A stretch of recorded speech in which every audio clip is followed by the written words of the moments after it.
Bonjour, bonsoir, chères toutes, chers tous, heureux de vous retrouver dans cette nouvelle capsule.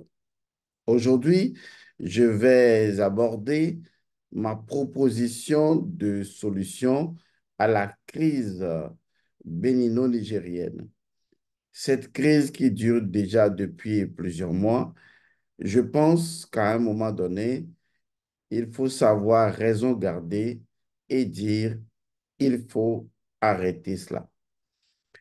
Je pense, j'espère, je souhaite que ma proposition fasse écho dans le concert des solutions proposées et proposables afin que définitivement les peuples africains retrouvent la dignité de l'unité dont nous avons tellement besoin pour construire notre propre souveraineté commune et avoir naturellement notre place dans le concert des nations dignes. Je suis El Mancio Godson, métaphysicien. Quel est le problème qu'il y a entre le Niger et le Bénin et le Niger? Je vais, en fait, comme on le dit généralement, lorsque vous avez un problème de santé, il faut vraiment diagnostiquer le mal.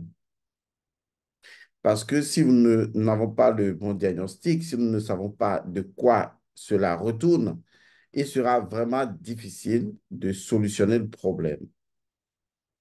Alors, posons-nous juste la question, hein, c'est de la questionologie, posons-nous juste la question de savoir quel est le vrai problème entre le Bénin et le Niger.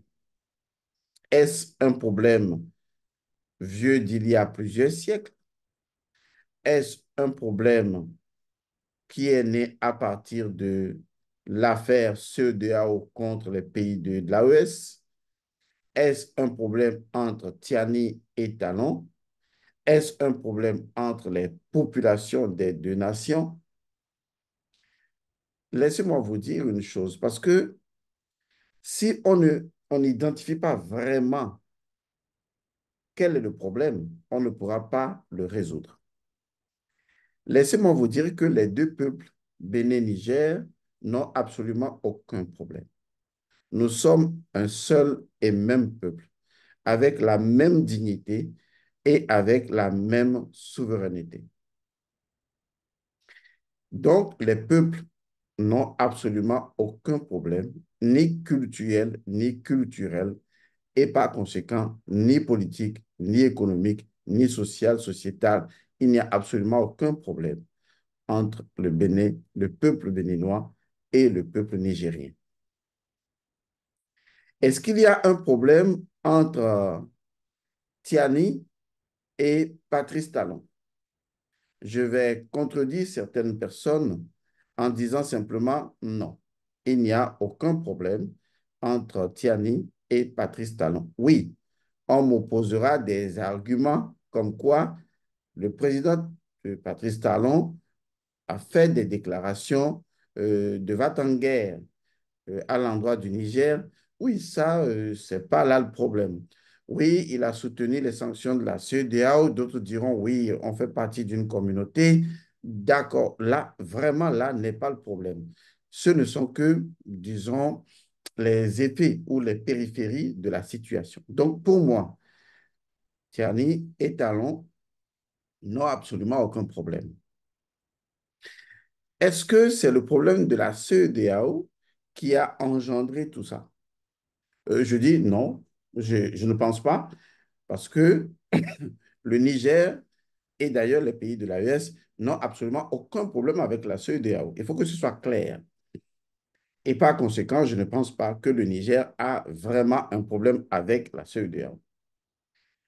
Alors, est-ce qu'il y a des problèmes vieux de plusieurs siècles entre le Niger et le Bénin? Je ne pense pas, non. Ce sont deux pays amis, frères, ce sont deux pays qui vivent déjà ensemble et qui sont, excusez l'expression, condamnés à vivre pratiquement éternellement ensemble, hormis des conflits personnels ou même temporels. Alors, quel est le problème? Non, en fait, ce n'est pas quel est le problème, c'est poser mal l'équation problématique. La question devrait plutôt être qui est le problème? C'est tout. Qui est le problème? Voilà, c'est là vraiment qu'il faut regarder qui est le problème. Le problème, ce n'est pas quoi, ce n'est pas quel, c'est qui. Parce que c'est un qui vraiment qui est le problème entre le peuple béninois et le peuple nigérien.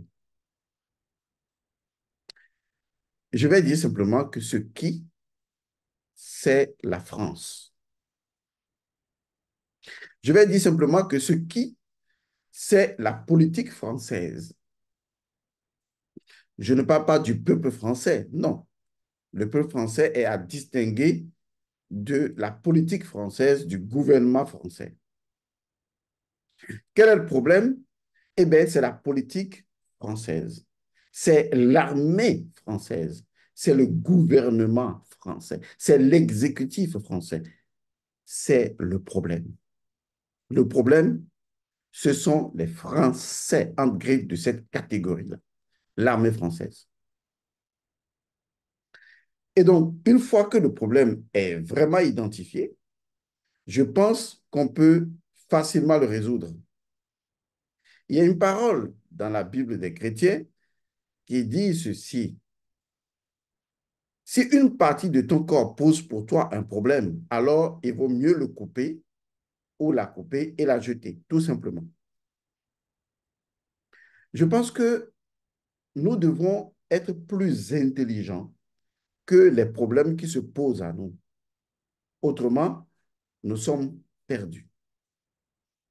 Parce que si notre capacité à nous adapter aux changements qui ont cours aujourd'hui dans le monde est inférieure au changement en soi, alors nous sommes perdus. C'est de ça qu'il s'agit.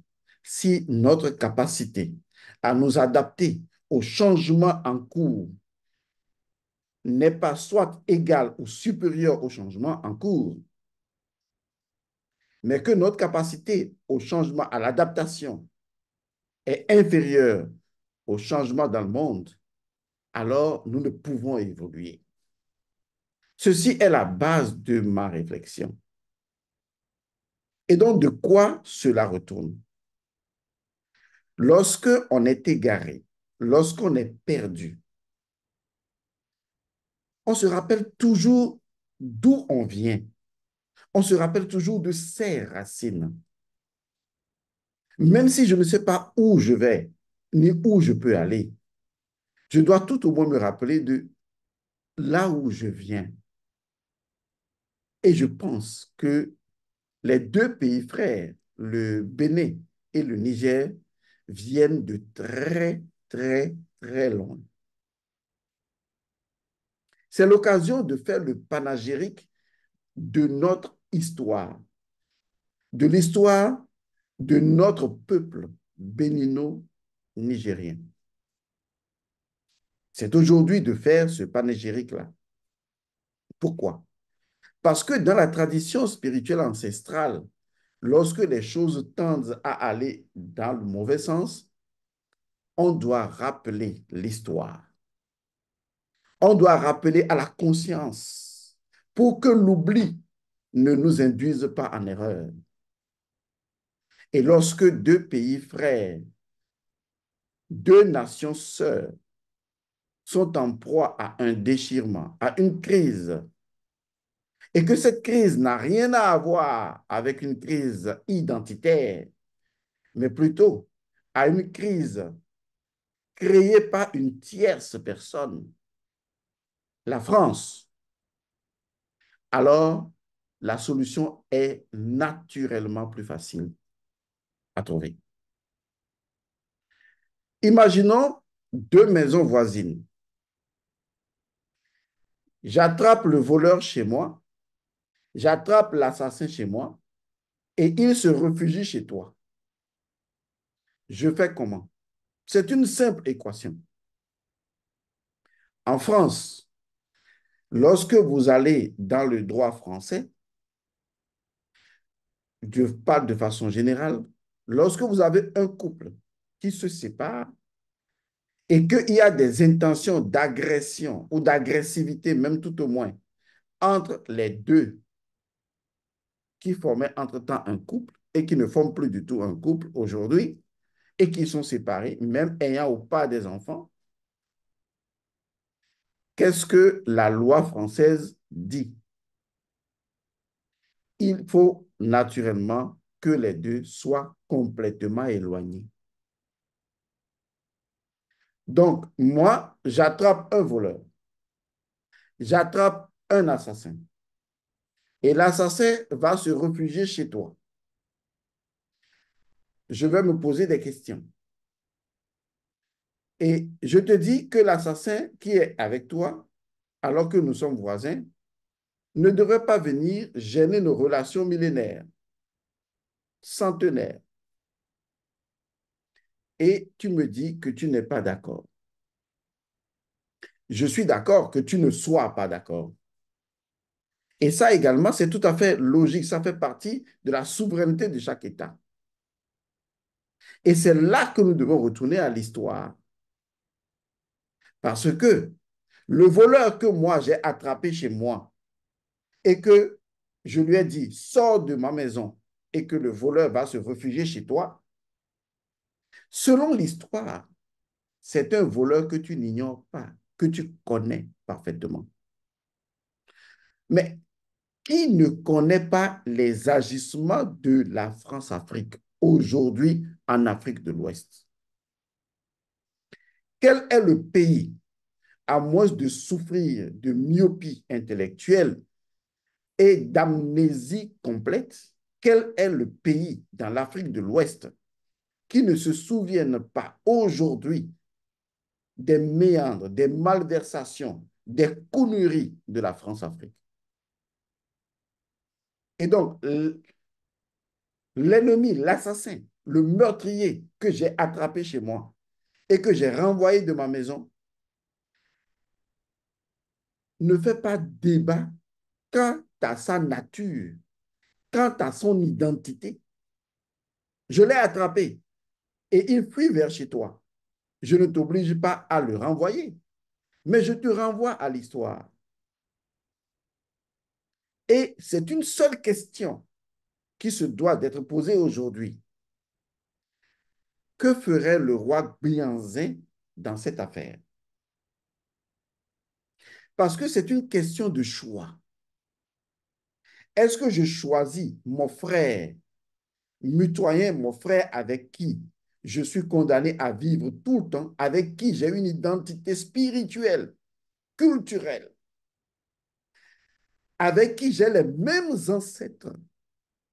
Est-ce que je choisis ce frère-là ou bien je choisis, et ce n'est pas du tout du racisme, tenez-vous bien, je choisis un blanco qui n'a rien à foutre avec mon identité? Je vais vous dire une chose, le choix est vite fait. Et vous savez pourquoi? Renversons un peu la tendance. Prenons par exemple l'Allemagne et la France. Et que l'Allemagne a un souci avec le Bénin. Et que, j'imagine la scène, la France doit prendre une décision de soutenir l'Allemagne ou le Bénin. La France soutiendrait quel pays selon vous? Quelle histoire vous avez avec la France pour que la France vienne vous soutenir? Quelle mémoire historique aviez-vous? Quel ancêtre avez-vous? Mais il faut vraiment qu'on se pose des questions identitaires. Quand je vois le Nigérien, je me reconnais en lui. Mais quand je vois le Français, et ça n'a rien de raciste. Je ne me reconnais pas en lui. Et mieux encore, le Niger est un pays frère avec lequel j'ai frontière. Le Bénin est un pays frère avec lequel j'ai frontière. Ce n'est pas une frontière temporaire, c'est une frontière éternelle, si on peut ainsi le dire, avec possibilité que dans un futur lointain, si vous voulez, ces frontières n'existent même plus et qu'un seul peuple soit. Un jour, j'étais en voyage en France. J'étais logé dans un hôtel dont je tais le nom. Je me réveille le matin pour prendre le petit déjeuner, comme d'habitude, dans les hôtels.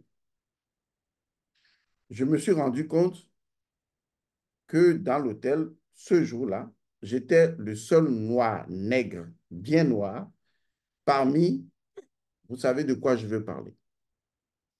Et donc, moi, sans état d'âme, d'accord, sans état d'âme, je me déplace, je prends ma petite tasse, je prends le croissant, je prends tout ça, etc. Et puis, ben, je vais m'asseoir naturellement à une table, à une table, il y avait une seule blanche qui était là, une Française.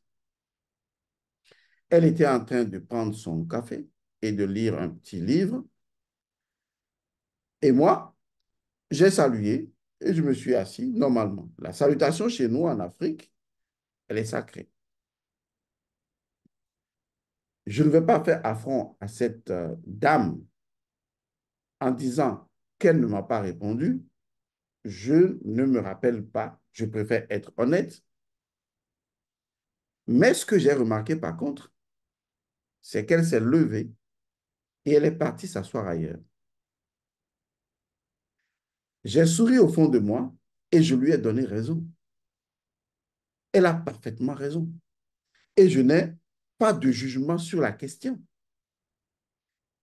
Parce que lorsque vous allez dans la forêt, c'est naturel, c'est instinctif. Les animaux de même espèce se retrouvent toujours ensemble. C'est un instinct de sécurité. Elle a parfaitement le droit. Elle est libre de ce choix. Et je ne lui en voudrais jamais. Est-ce que je vais en vouloir à une antilope dans la forêt d'aller se regrouper avec son espèce? Est-ce que je refuserais à un lion d'aller se retrouver avec son espèce ou à une hyène d'aller se retrouver avec sa horde? Non, c'est instinctif, c'est naturel. À la limite, même, c'est spirituel. Ce sont les autres Africains qui en parlent comme d'une situation tragique. Pour moi, c'est tout à fait normal. Je ne la connais pas, elle ne me connaît pas. Elle se sent peut-être mieux, je ne connais pas son passé, ni ses expériences passées qu'elle a eues avec un Africain ou pas. Je ne veux pas rentrer dans les détails. Ce que je constate, c'est qu'elle s'est déplacée pour aller se mettre ailleurs avec son espèce. Je ne comprends pas pourquoi les Africains ne veulent pas comprendre la réalité de la vie. On a comme l'impression que quand l'Africain sort dans la rue, quand il voit un noir qui arrive, il est effrayé. Et quand il voit un blanc qui arrive, il est souriant, bête comme un négro. Moi, je pose une question simple. Que ferait le roi Gbeyanzin? Parce que c'est quand même sur sa mémoire et sur la mémoire d'autres ancêtres vaillants que nous sommes ce que nous sommes en tant que Béninois. Et je vous le dis à ceux qui vont bavarder, biaiser les informations en disant oui, il parle de quoi? Est-ce qu'il est béninois? Je suis béninois.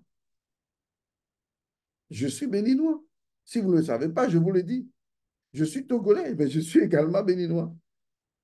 Mes papiers le certifient. Et au-delà de ça, je suis africain. Vous ne me voyez pas. Je suis africain. Et je suis fier de l'être. Mais lorsque À un autre jour en France, je crois que c'était à un autre voyage, j'ai cherché un restaurant béninois et après un restaurant togolais. Quand j'y étais allé, je m'étais senti chez moi. J'ai mangé de chez moi. J'ai mangé à Koumé et à Démé. J'ai mangé du chez moi au Bénin, dans un restaurant béninois. Parce que nous avons commencé à parler notre langue. Il faut que vous compreniez que au-delà de tout, ce que nous devons préserver, c'est notre identité culturelle. Qu'est-ce que nous avons en termes d'identité avec les Français? Et je précise, ce n'est pas du racisme, c'est une question de survie. Si je veux survivre en tant qu'éléphant, je dois aller avec les mêmes, mon espèce. C'est comme ça que ça se passe. C'est basique, c'est dans la nature. Quelle est l'antilope qui est poursuivie par d'autres antilopes et qui va se réfugier chez un lion? J'ai comme l'impression que la réflexion a déserté le milieu. Peut-être comme l'a dit au début de sa prise de pouvoir, M. Patrice Talon, il a parlé de désert de compétences. Est-ce à cela que nous assistons? Que nous ne soyons plus capables aujourd'hui de réflexion profonde. Demain, la France ne sera pas là. Le Niger sera toujours là, à côté de nous. Demain, la France ne sera plus là. Parce que ces gens, ce sont des personnes qui poursuivent leurs intérêts. Et quand il n'y aura plus d'intérêt au Bénin, la France ne sera plus là. Mais à côté du Niger, le Bénin sera toujours là. Qu'est-ce que vous foutez? Bon Dieu de merde! C'est comme ça que nos parents nous parlaient. Ils nous disaient en famille, écoute, vous avez des problèmes à l'extérieur avec des amis et autres. Assieds-toi, assieds-toi. Rappelle-toi que c'est ton frère.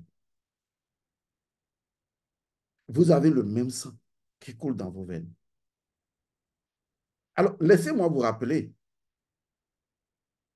Et c'est ce que le peuple bénino-nigérien devait rappeler aux dirigeants qui les dirigent et réclamer leur droit de dignité en tant que peuple. Nous sommes du même sang. Nous avons les mêmes ancêtres.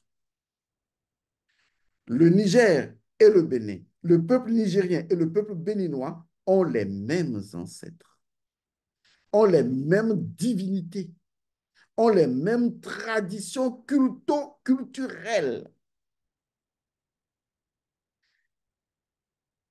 Qu'est-ce que vos ancêtres seraient en train de penser de vous? Qu'est-ce que vos divinités seraient-elles en train de penser de vous? Vous pensez que ces gens connaissent divinité, ancêtres? Oui, peut-être. Et ils sont fidèles à leurs ancêtres. Avez-vous jamais vu un Français changer pour vos beaux yeux? L'armée française ne changera pour rien pour vos beaux yeux. Le gouvernement français est fidèle à sa tradition gauloise. Et ce sera toujours comme ça. Vous avez beau pleurnicher, vous avez beau crier, vous avez beau vous plaindre, on vous dira, oui, bon, on reconnaît que oui, le franc CFA, ce n'est pas à nous de gérer, mais transformer ça en écho. Et donc, vous n'avez pas vu l'intention maligne, malicieuse, malveillance, perverse des autorités françaises de toujours faire dans de la balkanisation, dans la division.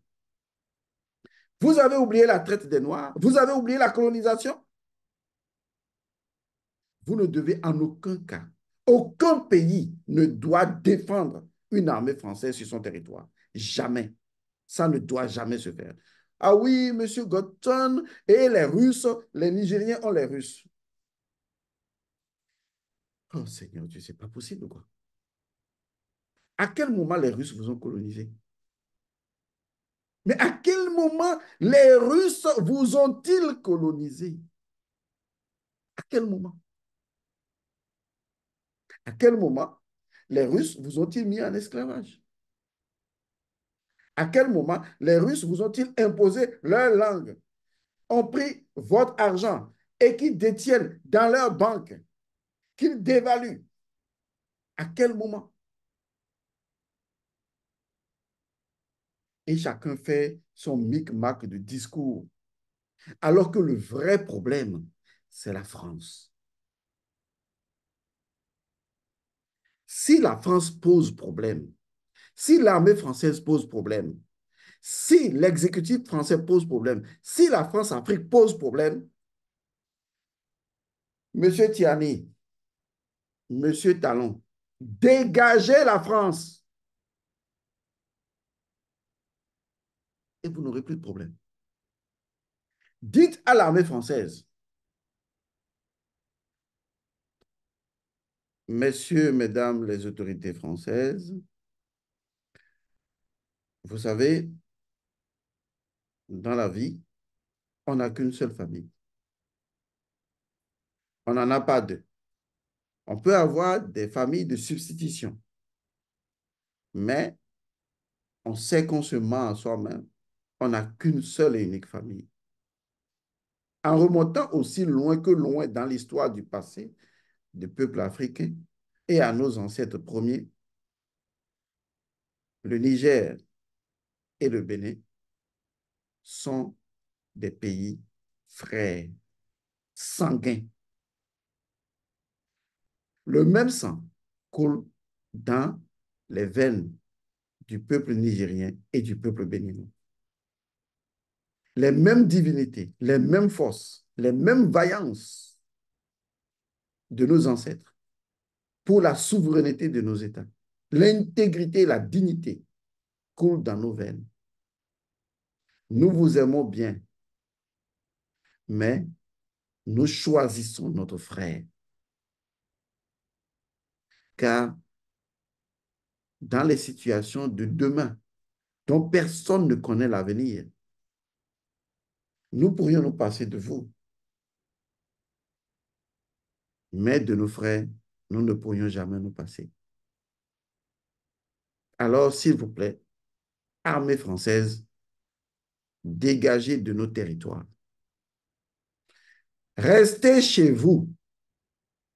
Pendant le Covid, ce n'est pas ce que vous avez dit. Restez chez vous. Vous êtes devenus pour nous le Covid. Restez chez vous. Mais qu'est-ce que vous voulez? Mais vous ne pouvez pas rester chez vous. Chez vous ne vous plaît plus. Mais chez vous ne vous plaît plus. Les bases là, vous ne pouvez pas les mettre chez vous. Pourquoi vous voulez forcément les mettre chez les autres?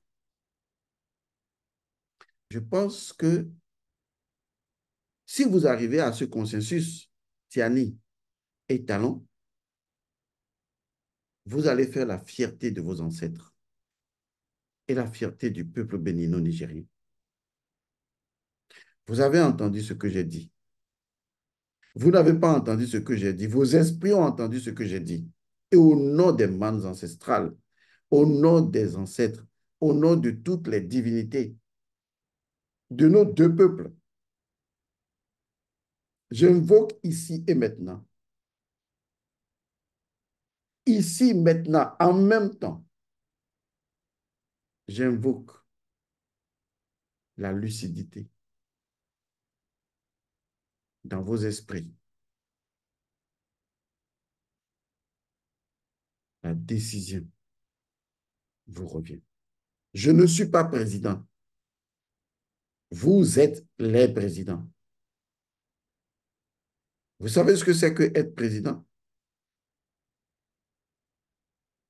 Non, soyons sérieux. Est-ce que vous savez ce que c'est que être président? Vous voudrez que je vous le rappelle. Être président, c'est incarner l'identité spirituelle et culturelle de son peuple. Je vous remercie. Que la sagesse, le discernement, la seule grande richesse soit. Paix et bénédiction à vous.